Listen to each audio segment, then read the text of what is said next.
Before we transition to the final part of this amazing, gloriously presented summit, we want to say one more time a big thank you to our sponsors, the Summerfield Foundation and Integrated Schools. Check out integratedschools.org to learn more about their work building a community of privileged parents to take anti-racist actions individually as a collective. And be sure to subscribe to the Integrated Schools podcast wherever you get your podcast. I am excited to introduce my very good friend, Karma Selsey, to help you close out today. Take it away, Karma.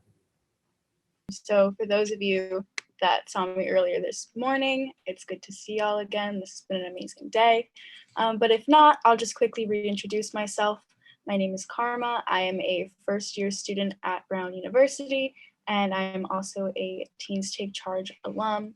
So I'm really excited to be here and be in community with Teens Take Charge. They're like my second family, so this is amazing. Okay, so we've heard so many incredible ideas and stories throughout the day, which is amazing, but we don't want to walk away without actually committing to action. So before you leave today, we're asking that you all sign on to a pledge. And this pledge is asking you, what are you going to take back to your community? How will you fight for racial equity in our public schools and in your public schools? How will you fight against white supremacist systems? So this means that we have one more link for you. So this is a link to a survey, and it's a time for you to reflect on your commitment to educational equity. We'll be showing some of your responses in just a bit, just to highlight the amazing dedication and focus that you guys have had to this day. So we really want to highlight that. So please take your time to think about what you can do to champion educational equity. And so I believe, okay, good. The link has already been dropped in the chat, which is amazing. So, feel free to start filling that out. And if you're still thinking about your commitment, don't worry, we still have an incredible piece of inspiration for you. So next up, I will be joined by the one and only Sherrilyn Ifill, President and Director Counsel of the NAACP Legal Defense and Educational Fund, which is the nation's premier civil rights law organization fighting for racial justice and equality, to talk about where we go from here. Hi. Hi, thank you so much for joining us today, Ms. Ifill. Before we begin, I also just want to acknowledge that the NAACP was actually founded 112 years ago yesterday, and I think I speak for plenty of people when I say that it's milestones like these that really remind me of how important racial justice work is. But back to you, Ms. Ifill. Would you like to introduce yourself and briefly just explain the work that you do at the LDF? Sure. Thank you so much, Karma. And first of all, let me just make sure that you're very clear about organization, so that you're right about the NAACP. The Legal Defense Fund is a separate organization from the NAACP, although it used to be a part of it, and so it was part of the initial organization until the 1950s. We've been separated since 1957, and LDF, the legal arm, was founded in 1940 by Thurgood Marshall, and that's the organization I have the privilege of leading. And I want to tell you that on behalf of the Legal Defense Fund, I really want to salute you for the convening today, for the work that you do. I left just watching the vote in the United States Senate, where a majority of senators voted that former President Trump was guilty of the crime of inciting an insurrectionist mob to attack the Capitol and try to overturn the election and democracy in this country. But they fell short of the votes that were needed. It needed 67 votes to actually convict him. And the purpose of convicting him was to impose a sentence on him, and the sentence most likely would have been keeping him from ever holding elective office again. And so were not able to convict him. He was impeached in the House, as we know, a month ago, but he was not convicted. And this was hard to watch because it tells us of the failures and the fragility of even just democratic structure in this country. So when I came from that to watching the vote, to watch the end of the last session, and had the opportunity to hear, I think it's Nina and Danielle and all the other students in really a dynamic, important, powerful conversation about your power, about the power of young people to make change, and about the guarding of that power, the guarding of that power from adults, the guarding of that power from media. Um, I just can't tell you how much it encouraged me, on this difficult day, because you all know that already. You know those lessons that it took many of us many years to learn until we were adults to understand how our power could be taken from underneath us. And you all are seeing with such clarity who you are and have such determination to build the world that you envision, that it gives me tremendous hope. Now, I know a lot of people say, the young people are going to do it, and therefore we should all feel better. I take a little bit of issue with that because I'm not exiting the stage yet, and our generation should not. I actually think it's quite unfair to have either made a mess of things or have failed to make things what they should be and then say, now we're going to just give it to young people to fix. We have our part to still do, but you have your part to do, and you hold the future.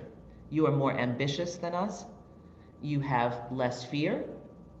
You have greater clarity of vision and a willingness to see past the boundaries that hold many of us. And so you will be better than us. You will do better than us. You will push further than us. But it does not mean that we are finished pushing. We know that we still have an obligation to this work and to do the very best we can. I describe it as a relay race, and I'm still running my part of the race. And I don't intend to finish. I intend to pass the baton, but I intend to keep working for racial justice and equality, which will not be finished in my lifetime. So I just want to first of all salute you for the work that you do, for the convening today, for the powerful interventions and conversations that you've been engaged in, and to thank you for inviting me to even be a part of the end of the day. So what do we do? The NAACP Legal Defense Fund, as I said, was founded in 1940. And I want to pause there for a minute because I think, yada, yada, yada, we hear about these old organizations and maybe it doesn't seem significant. But the reason I want to pause on that note is because I want to emphasize to you that it was not a small thing in 1940 to form an organization of Black lawyers. It was actually a quite ambitious thing. It was saying something about who we were. We had the NAACP, the activist grassroots arm, but forming this organization in 1940 when there were so many barriers, when no Southern law school would even admit Black students, when the ranks of Black lawyers was quite small and quite thin, to create this organization. It was meant to say something about the intellectual power we were going to bring to the fight for our own liberation and full citizenship. It was meant to say something about our preparedness to use the tools of law along with the many other tools that are necessary for change and transformation. And so I've always been really proud to be part of an organization that began with that level of audacity and that level of determination to play in every field, which is necessary for this fight. And since 1940, the work that we've been involved in has been legal work, essentially. We have used the law to try to break down the legal barriers to equality, justice, and full citizenship for Black people. That is largely what we are focused on. And what's interesting about it, ironic and important, particularly to the work that you're doing, is that in doing that work focused on our community, on the communities of people that we serve, we essentially opened up the door to equality and justice for countless millions of Americans who are not Black. The very idea of equality and of justice has been transformed by our fight. We changed the trajectory of the 20th century by ending Jim Crow segregation. The work that we did became the platform for the women's rights movement and for the solidification of LGBTQ rights in the law. Everything we have done has laid that foundation to demand that our legal system be true to the words in the documents. Now, what documents am I talking about? Principally, we're focused on the Constitution, and by the Constitution, I don't mean the original Constitution that said we were 3/5 of a person. I mean the new Constitution, essentially, that was created after the Civil War, when the 13th, 14th, and 15th Amendments were passed and amended and ratified. The 13th Amendment ended slavery. The 14th Amendment, which I regard as the most important amendment and indeed provision in the Constitution, which guarantees birthright citizenship, that was created for the purpose of ensuring that formerly enslaved people would be citizens of the country. It includes the right to equal protection of the laws, and that statement in the 14th Amendment is the statement from which almost all of our civil rights statutes are derived or draw their power and their legitimacy. And it required due process of law, which, even if you don't know what that means, you do know what it means. It means certain things cannot be done to you without giving you a chance to be able to come and defend yourself, or to be able to assert your rights, to be able to confront witnesses who are against you, to be able to participate in a process. And then the 15th Amendment says that states cannot deny you the right to vote on account of race, national origin, and so forth. Those three amendments, known as the Civil War Amendments, are essentially the Bible from which we draw our work. And as I've said, most of the civil rights statutes, the Civil Rights Act of 1964, the Voting Rights Act of 1965, the Fair Housing Act of 1968, emanate from those statutes, from the enforcement provisions of those statutes. And of course, we litigated the landmark case of Brown versus Board of Education, which ended legal segregation in schools. It did not end segregation, obviously, you know this. But it did end, and it did hold that it is unconstitutional for states to require that schools are racially segregated, as all Southern states did at that time.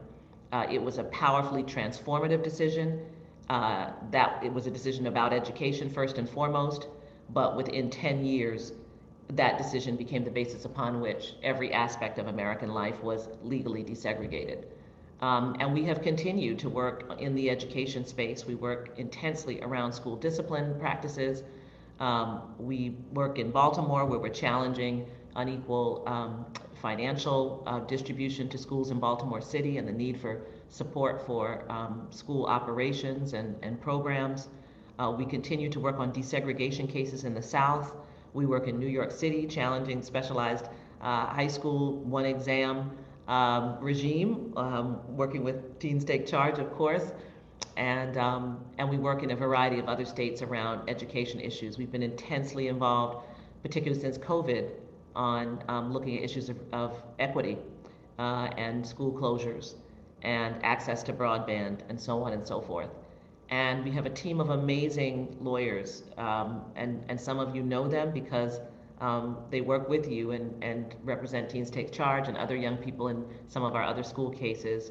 And we are dedicated to this work because, of course, you know, the education piece has been so seminal to our work over the last 80 years. So I'll stop there, and that's kind of who I am and what LDF does. Thank you so much for sharing all of that.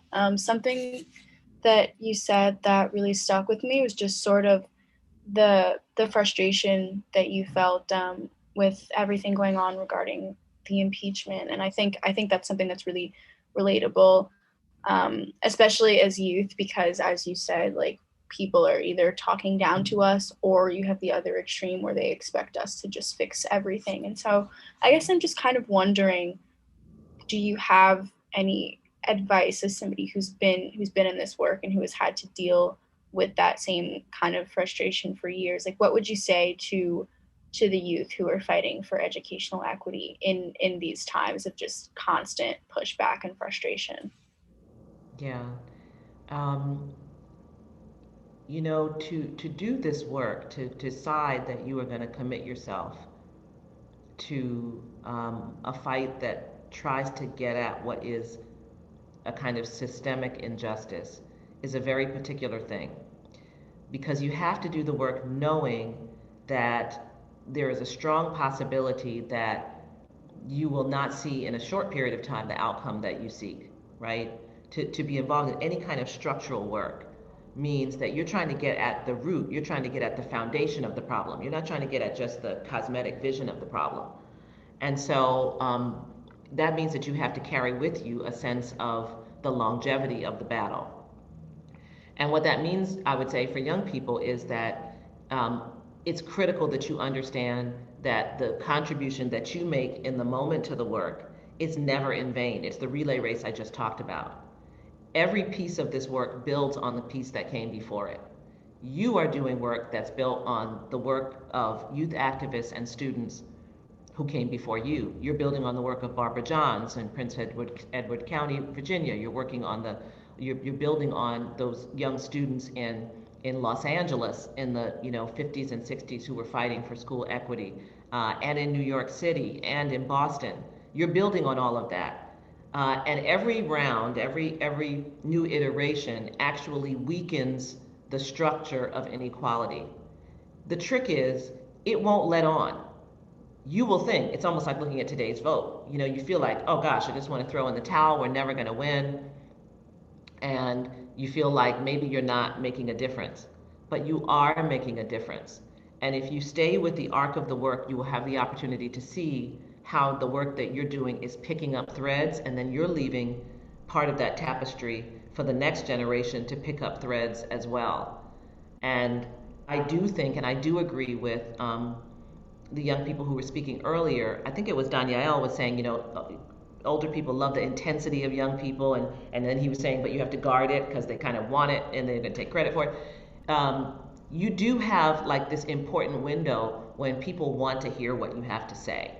Maybe this is an impolitic thing to say, but I'm going to say it anyway. People do actually like to hear young people. They feel that young people have a greater authenticity. And that's a power that you have for the period of time that you qualify as a young person, which actually is a quite long period of time. It's important to be aware that you have special power during this period because your voice carries a particular kind of legitimacy. So I think it's important to know that power and to see yourself using that power during that period, to guard that power as was described earlier, but to not believe the lie that what you're doing is not making a difference. Even if it doesn't produce the precise result that you want in this moment, you are leaving a tapestry that allows others to pick the thread up that you left and continue taking it forward. And one of the reasons it's important not to be discouraged is you have to understand this system was built.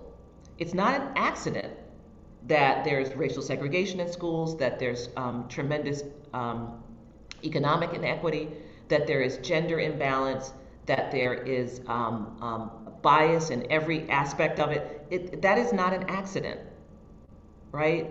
And so sometimes I think we get impatient with ourselves that we're unable to unravel an ecosystem that was built and maintained over hundreds of years, right? I say to people all the time that if we just start counting from, let's say, so we've got Brown versus Board of Education in 1954, which ended apartheid, legal apartheid in this country. And then we don't have the Voting Rights Act until 1965, which basically allows black people to vote. So you couldn't really call America a democracy, really, until 1965. So how old does that make us? It's 2021. It's not very old. We're not even 100 years old as a real democracy. And so sometimes I think when we get impatient about where we think we should understand that the extraordinary progress that we've been able to make in 65, 70 years, really largely off of the movements of people of color, women, LGBT communities, and so forth that have been transformative. But that's 70 years. So I think it's important for us to recognize what we're up against. And when we think about what we're up against, then we can actually see how powerful we are. What we have unraveled over 70 years is pretty powerful compared to the hundreds of years that came before it. But nevertheless, we have to recognize that the foundations are deeply staked into the ground. And the fact that we're not able to easily lift those foundations should not surprise us. So I want us to be hard on ourselves because I'm hard on myself every day. And I actually think there's nobility in that. There's nothing wrong with being hard on yourself and wanting to make a difference and make more. But I do want to encourage people to not be discouraged and not to feel like we should be someplace that we're not quite yet. I think you have to actually spend time. It's why I love history. I love the history of race in this country and studying it, because then it helps you understand what we have been up against and actually how powerful we have proven to be, and certainly how resilient we've proven to be. So I would just encourage people to stay in the fight and to believe that what you're doing is making a difference. Thank you so much. That I'm already feeling more energized because like it's hard. The work is very hard. Unfortunately, I believe we're just about out of time for this session.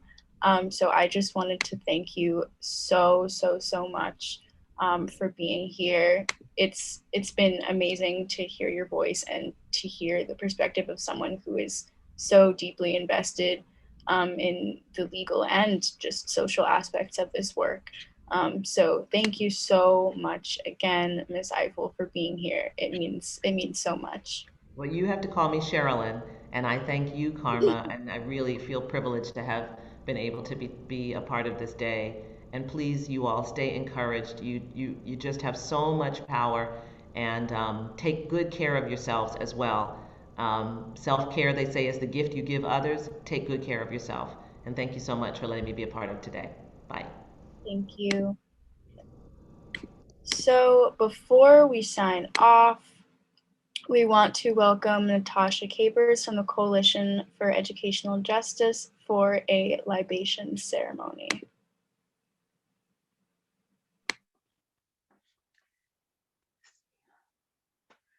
Hello, everyone. Is my camera still off? Here we go. Hello, everyone. I'm Natasha Capers. I am the director of the New York City Coalition for Educational Justice. And I am a freedom fighter. I believe deeply in our right and ability to be free, right? And so I suspect that that's why you're all here today as well. And so what we're about to do is pour libation. Thank you. Love this sweatshirt. So just all my ancestors threw hands in whatever way that meant, right? Because it means I'm here. Also, all my ancestors are root workers because that's also why I'm here. But we pour libation, but libation is an African tradition that one reconnects us to water, to our flow. It connects us to our ancestors, but water helps it nourishes us, right?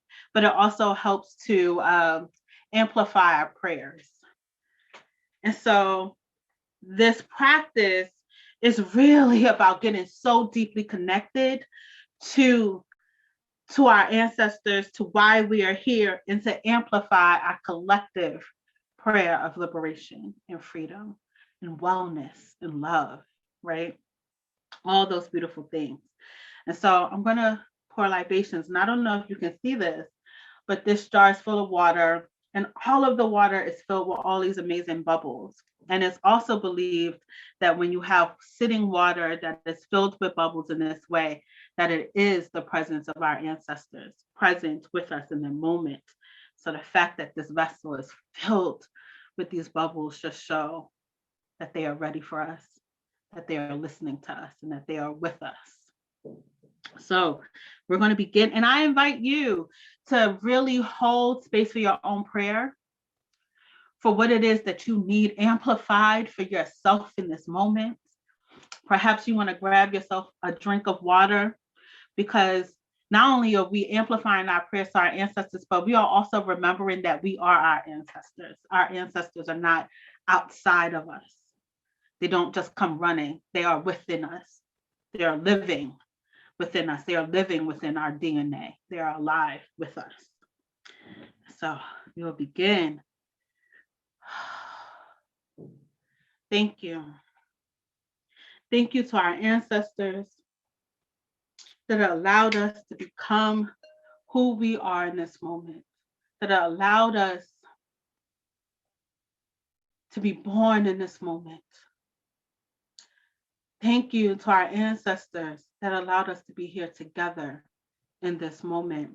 We pour libation, we say, Ashe. We say thank you to our ancestors today for allowing us to have learned so much from them, from all of their years, decades, centuries of struggle. We say Ashe, and we say thank you for allowing us to learn from you. We say thank you for going through the trials and the tribulations so that we didn't have to. We say thank you, and we say Ashe.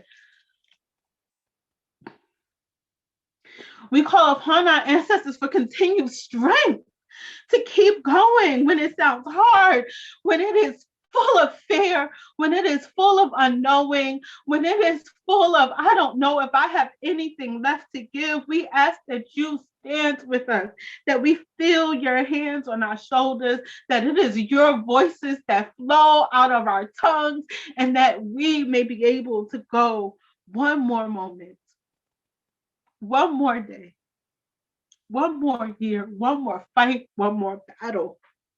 And we say thank you, and we pour libations, Ashe. We ask for the knowing of how to take care of one another. We ask for the knowing of how to be in community when this world has torn us apart and has told us that community is useless, that has told us that individualism is how we should be moving, that has told us that our four walls are what we should be confined within. We ask that you breathe presence into us and remind us always about the strength and the beauty and the wherewithal of community. That we always know and remember that we are better and stronger together than we ever could be separated. And we say Ashe. We ask that you allow us to remember why we came to this work. We ask that you remind us of why we came to this work, what is driving us, that we may always be connected to our center of why anti-racism is what we should be doing, of why white supremacy does not have to be the water that we are within. It does not have to be the water that we swim in. It doesn't have to be the air that we breathe. It does not have to be the food that we eat. That white supremacy can be eradicated from this earth, from this galaxy, and that it can happen in my lifetime. Because within your lifetimes, you saw the end of so much. We say, Ashe. And we ask that when our ancestors allow us to be in co-conspirator relationships with one another, that we in our practice of Black liberation, of queer liberation, of brown liberation, of Indigenous liberation, that we remember that white supremacy does not do white folk any favors. And that it is in us being in the model of and the practice of community and co-conspiratorship with, that we are made better, that we actually have access to the world that we wish to create. And we say Ashe. And lastly, to our descendants, to those who are waiting for us to do the work so that they can have the world in which they rightfully should be inheriting. We say, we promise, we vow, we swear to be the ancestors that are worthy of you.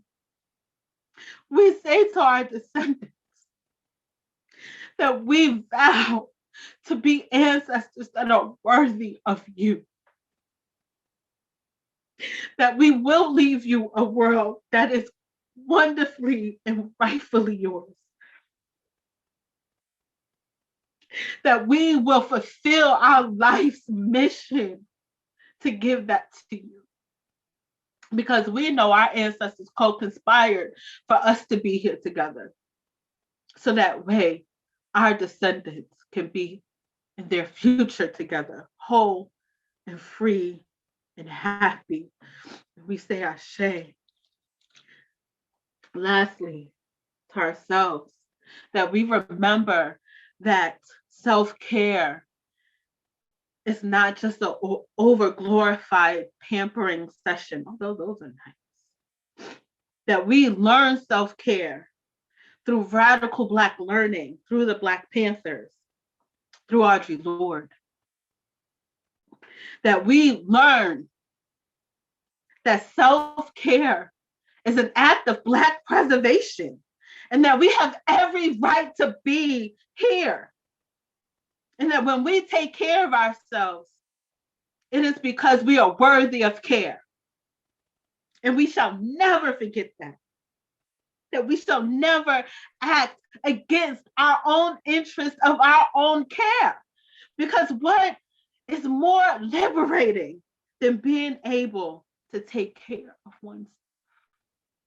Of being able to be whole and healed and happy and do so within a community. And so we vow to continue to take care of ourselves. And we say Ashe, we say Amen, and we say Amen. Thank you, and thank you.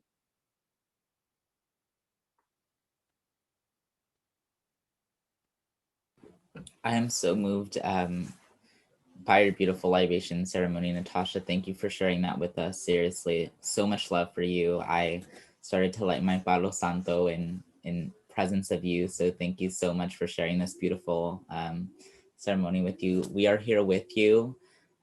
This virtual space, as difficult as it has been, it's not limiting at all, because we are all here together in presence with each other in whichever way that we can possibly find available to us. So thank you so much for sharing this with us.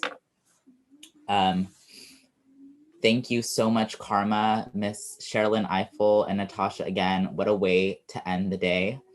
I think I can speak for everyone when I say we are all honored to share this space with each other and with you all. We do have a fun treat for you all before we go.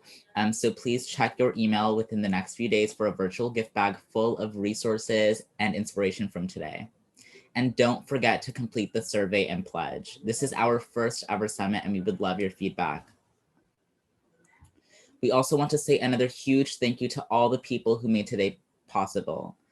Our sponsors, Integrated Schools, the Summerfield Foundation, and all the participating youth organizers and their adult supporters, and our incredible Teen State Charge Youth planning team, as well as our adult allies. Emma, who put this summit planning on her back, Taylor, Taj, Thivia, and Alex Friedis, and of course, Gary Orfield and Laurie Russman from UCLA, as well as our amazing moderators and presenters, Nicole Hannah-Jones, Mira Levinson, Noelle Rooks, Andrew Brennan, Luis Alejo, Elise Body, Joanne Allen Boyce, and of course, all the incredible youth speakers. We owe a huge debt of gratitude to our interpreters, Amara Peregrino from Tulsa, Oklahoma, and Manuel Angulo Rodriguez from Tempe, Arizona. Also a huge thank you to Alyssa K. Howard, our stage manager. Why don't we all take a second to give each other a virtual round of applause to everyone involved in making this event a reality. Why don't all panelists, speakers, tech support come on camera, turn on your mics for a round of applause. We'll take a picture while everyone's on.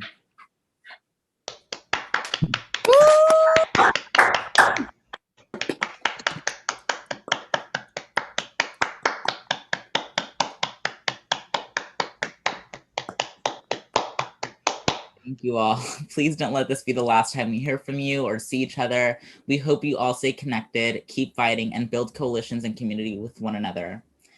Thank you so much once again for everyone. You guys did an incredible, absolutely phenomenal job, and we hope that this ceremony was as much growing and learning as it was healing. This is above all, like healing is the work that we are doing. It's a part of who we are as a people. And so I just really want to emphasize that. And a lot of the words that Natasha shared with us, self-care is so important. I think a lot about Audre Lorde and how self-care is a radical political act, especially. So it's important for all of us to practice that because the best thing that we can do is invest in ourselves, and that is through self-care. So thank you so much. Yeah, I just want to second all these chats that are going on. Emma is a legend. Taj is a legend. Alyssa is a legend. Like everyone, thank you so much for making this a reality. So much love for you all. And please support everybody involved in the making of this summit through supporting them on Instagrams, Twitter, Facebook, YouTube channels.